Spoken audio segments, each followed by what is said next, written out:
আর ইসলাম লাগে না।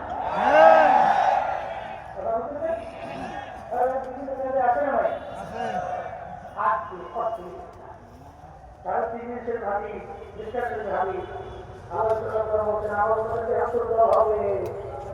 এই দেহ কিন্তু আপনি কিন্তু দলমুক্ত হইয়া গোড়া থেকে যারা আল্লাহ সুবহানাহু কাছে নবী মানছে,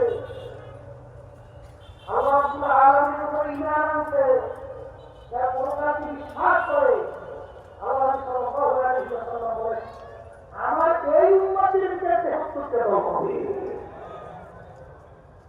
কত সহজ করে কত সহজ না, মন চাইলে যেরকম সেরকম তোলা করা যাবে না। এখানে বাবা রহমাতুল্লাহি আলাইহি বলেন চট্টগ্রামে কাটছে যতক্ষণ পর্যন্ত আমি আপনাদের কোরআনের ভাষণে